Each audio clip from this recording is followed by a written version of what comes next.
Hallo zusammen, ich bin Adel der Reisende und wie ihr seht, chill ich gerade hier mit meinen zwei Hunden am Strand in Griechenland auf Peloponnes im Süden bei 13 Grad, allerdings puren Sonnenschein und keinen Wind. Also man kann es hier ganz gut auch aushalten. Die Sonne ist sehr intensiv. Ja, also ich möchte heute ein weiteres Thema ansprechen, was mich auch beschäftigt, beziehungsweise was ich gerne loswerden möchte. Und zwar, wir leben im Moment in einem extremen Wandel. Wir sind schon mittendrin. Wir dürfen nur nicht warten, dass etwas geschieht im Außen. Wir sollten auch schauen, was können wir selber machen, um uns selber zu verändern. Denn wenn jeder Einzelne sich verändert, im Inneren oder auch im Äußeren, ja, damit kann er die Veränderung im Außen beschleunigen. Wenn sich keiner verändert, jeder einfach immer das Gleiche macht, dann entsteht auch kein Wandel. Natürlich gibt es auch äußere Einflüsse, also das kann man nicht so immer pauschalisieren, weil das Kollektiv einfach da die Energie hat. Aber jede einzelne Ameise, die hat ihren Butterfly-Effekt, wenn sie Flügel hätte. Nun, ich werde jetzt erstmal frühstücken und mir ein paar Gedanken machen, obwohl ich habe schon ein paar Gedanken.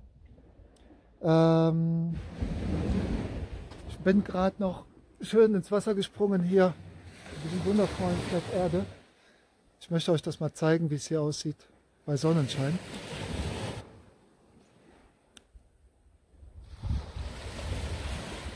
Also es ist mega schön. Das Meer ist ungefähr 17 Grad kühl, vielleicht auch 16, ich weiß nicht. Es war auf jeden Fall frisch. Und ja, dieser schöne Strand gehört mir jetzt gerade mit meinen Hunden. Na?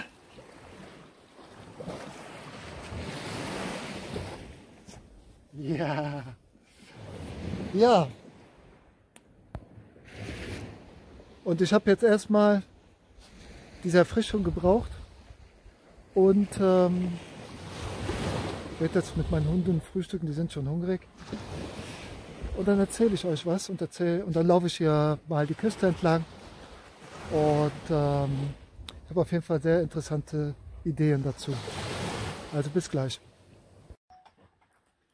So, das ist mein Frühstück.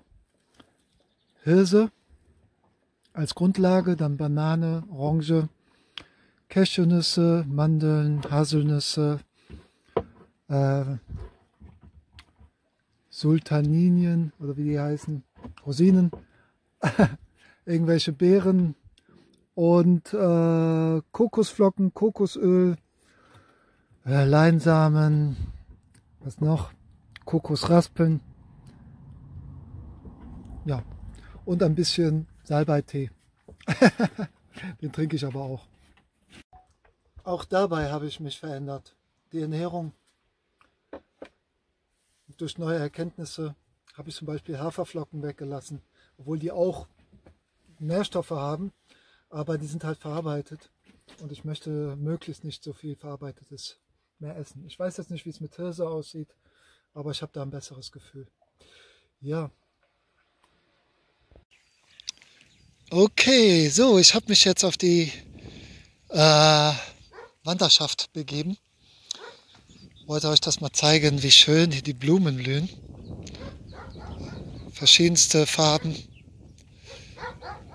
Und es fühlt sich einfach an wie Frühling hier, aber es gab gar keinen Herbst und keinen Winter.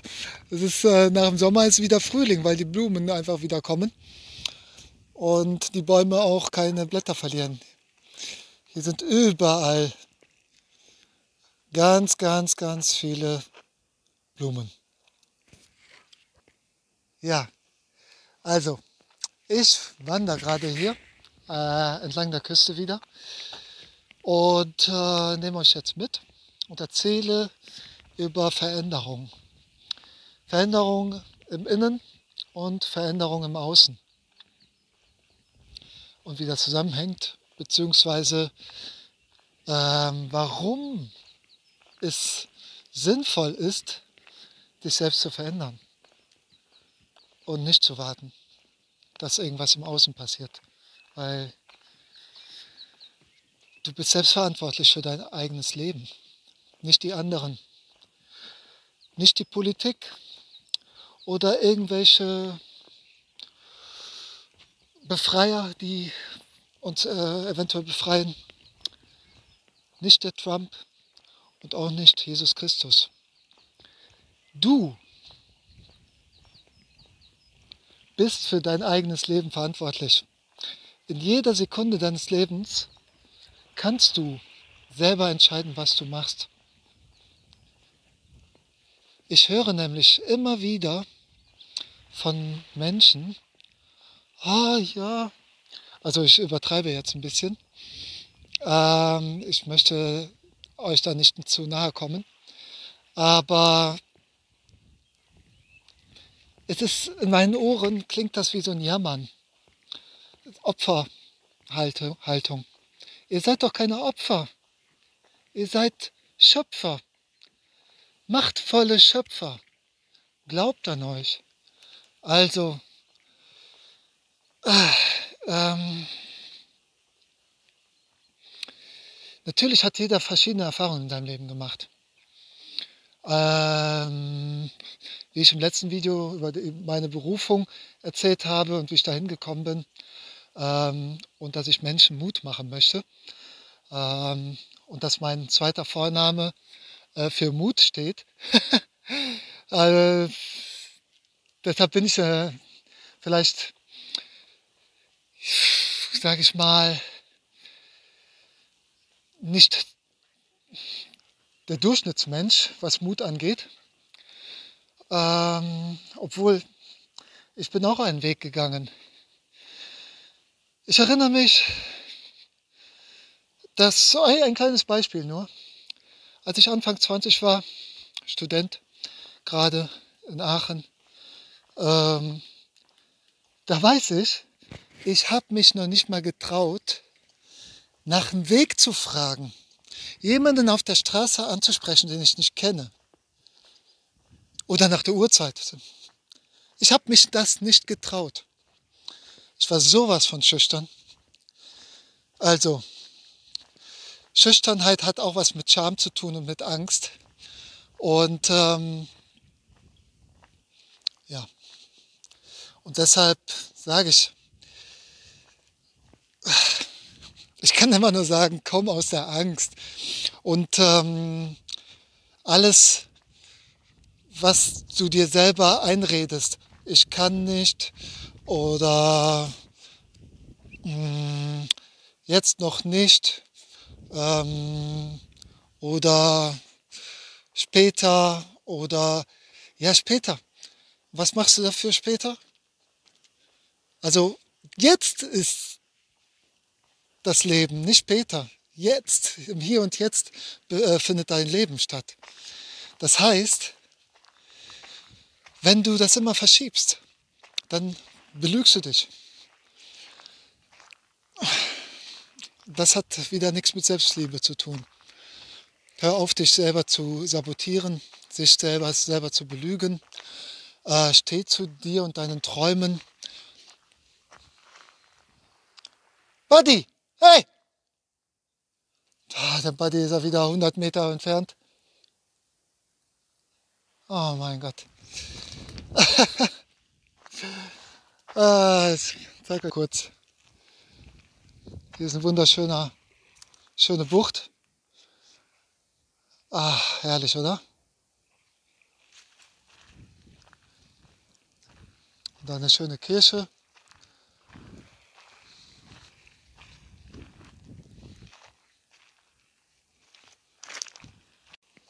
Also, in euren Augen gesehen,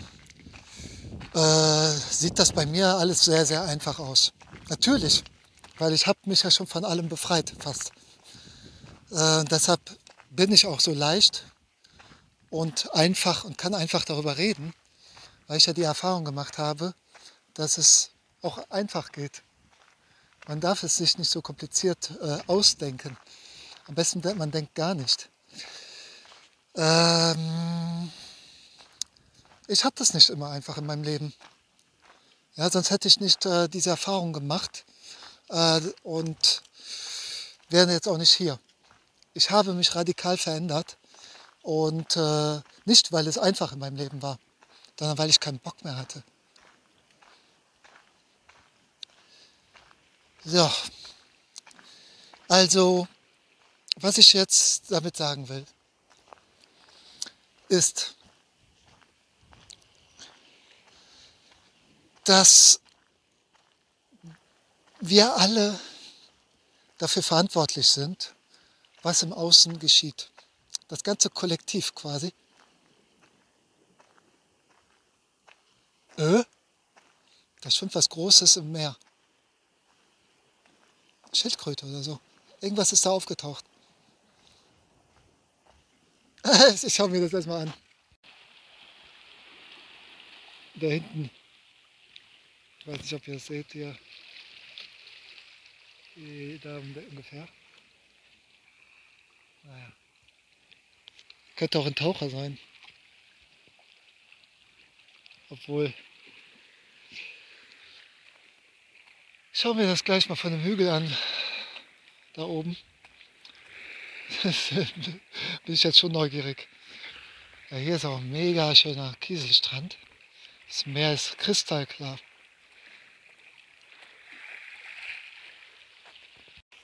Also ich gehe jetzt mal hier runter. Das ist echt so schön. Ich nehme euch hier mit. Heute sind es 13 Grad, aber super schön. Also angenehm warm in der Sonne. Na Gotti, na Gotti und mein Freund Buddy. Na komm.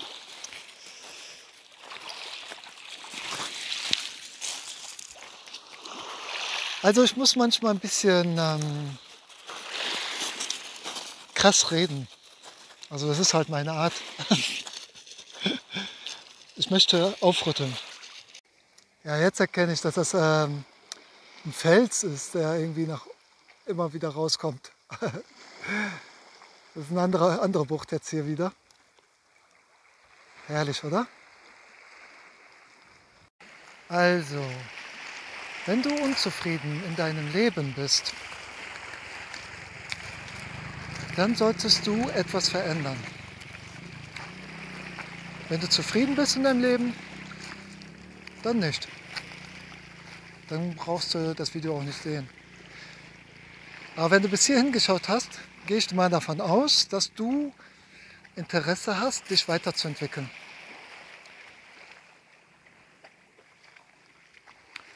Und ich habe ja schon in den letzten Videos immer wieder darauf hingewiesen, wie man dahin kommt. In dem letzten Video war halt das Thema Berufung. Das ist schon etwas zu weit vorgegriffen, weil du kannst erst über deine Berufung nachdenken, wenn du in deiner Selbstliebe angekommen bist. Weil du kannst erst geben, wenn du dir selber gegeben hast. Wenn du dir alles, sage ich mal, gönnen kannst und dass du für dich so zufrieden bist und genug Zeit für dich hast, dann kannst du auch Zeit für andere investieren, und zwar aus freien Stücken. Eine Berufung hat ja nichts mit Geld zu tun. Das Geld kommt dann von alleine. Das Universum wird dich bereichern, ob in Form von Geld oder ohne. Jedenfalls,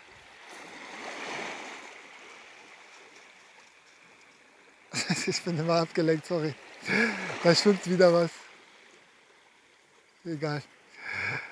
Also, ich glaube, ich setze mich mal hier hin. Hier ist es sehr schön. Ich habe es mir anders überlegt. Ich gehe doch noch weiter zur nächsten Bucht. Die ist nämlich noch schöner. Also, erstens. Zuerst musst du den Willen haben, etwas zu bewegen in dir. Dich selber zu verändern. Tut mir leid, wenn ich ab und zu mal umschwenke.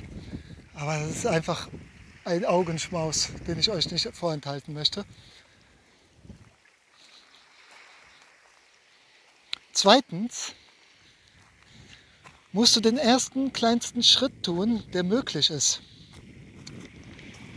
zu dieser Veränderung.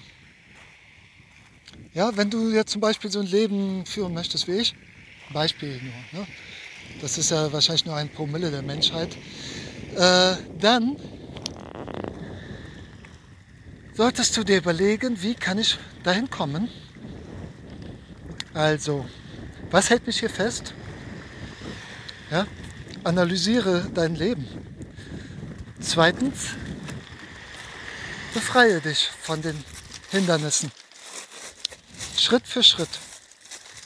Den kleinsten Schritt, den du machen kannst schon. Und du kannst dir damit Zeit lassen. Man kann ja schon mal anfangen, im Mindset aufzuräumen. Mach dir positive Gedanken. Beobachte deine Gedanken. Die Worte ich kann nicht, die sollte es auf jeden Fall schon mal rauslöschen aus deinem Programm.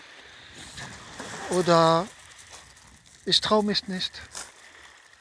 Oder ich habe keine Zeit, mich darum zu kümmern. Oder ich habe kein Geld. Das ist die größte Ausrede. Natürlich, wenn du so weiterlebst, wie du jetzt im System lebst, dann brauchst du Geld. Ich habe das ja in den vorigen Videos ja schon ausführlich besprochen, das Geldthema. Könnt ihr auch reinschauen, warum ich ausgestiegen bin. Ja, so heißt das Video. Also, wenn du dich nicht selber veränderst, dein Denken nicht veränderst, deine innere Haltung nicht veränderst, dann verändert sich auch in deinem Leben nichts.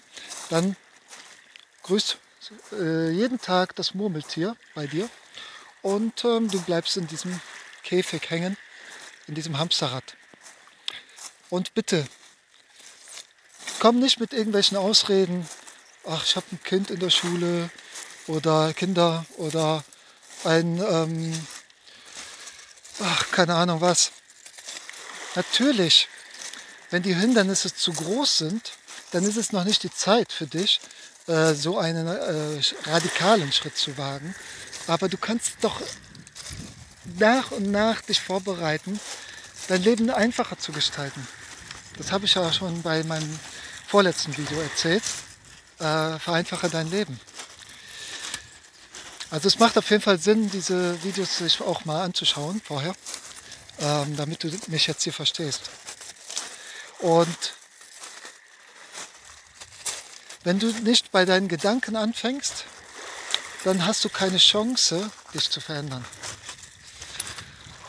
Beobachte deine Gedanken und tu dir Gutes und nimm dir Zeit für dich. Versuch in die Selbstliebe zu kommen, nach und nach. Schaff dir Raum. Du bist nicht für andere verantwortlich, außer für deine Kinder. Und natürlich auch für, in zweiter Linie, sage ich mal, für jemanden, der bedürftig ist in deiner Familie und dich braucht.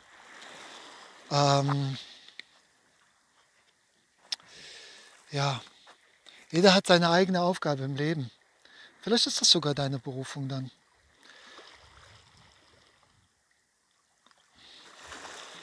Aber es fühlt sich für uns immer wie eine Last an, weil wir auch noch mit anderen Themen beschäftigt sind, die uns belasten. Ich zum Beispiel, ich habe mir jetzt diesen Freiraum geschaffen. Ich habe jetzt Zeit. Ich kann Menschen helfen, aus freien Stücken. Ich gebe meine Zeit, ich investiere meine Zeit und ich verdiene da jetzt nichts dran. Ne? Ich mache das aus Spaß und weil ich helfen möchte. Und ich kann das nur, weil ich mir selber Zeit für mich genommen habe, dass ich genug Zeit für mich habe. Und da muss man irgendwie anfangen. Und das kann man nur, wenn man dein Leben etwas vereinfacht, sich nicht zu viele Sachen auflastet, sich abgrenzt und vor allem vor übergriffigen Menschen, die deine Energie saugen oder Situationen oder was auch immer. Mein Arm fällt bald ab, deshalb werde ich auch gleich langsam zu Ende kommen. Da kommt ein Auto. Ja, also ich kann ja nur in diesem Video ganz allgemein reden und vielleicht ein paar Beispiele nennen. Aber jeder Mensch ist ja individuell, hat seine eigenen Erfahrungen im Leben gemacht, was für ihn richtig und falsch ist. Und deshalb, was für mich richtig ist, heißt ja nicht, dass für andere das richtig ist. Und ich kann nur Beispiele nennen. Und ich selber bin ja auch nur ein Beispiel. So, ja. Es gibt Menschen, die sagen, ich bin zu alt dafür oder ja, ich bin krank oder was auch immer. Ja, okay. Alter spielt eigentlich gar keine Rolle. Fitness spielt eine Rolle und die Gesundheit. Und wenn du nicht fit bist, dann solltest du was für deine Fitness tun. Das wäre der erste Schritt. Wenn du krank bist, solltest du was für deine Gesundheit tun. Das wäre der erste Schritt. Ja, es gibt immer einen Schritt. Und dann folgt der nächste. Wenn du gesund bist, danach, dann kannst du den nächsten Schritt machen. Aber erstmal musst du dich um deine Gesundheit kümmern. Sonst kannst du natürlich nichts anderes wagen. Es ist unglaublich. Wir leben doch im Paradies, oder? This is the paradise.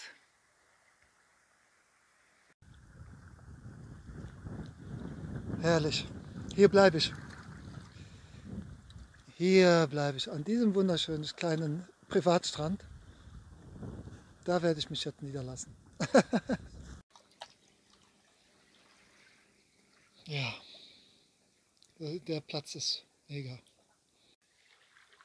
Ja, wir befinden uns ja in einem mega Wandelsprozess hier auf dieser Erde. Das Außen, ähm, das Außen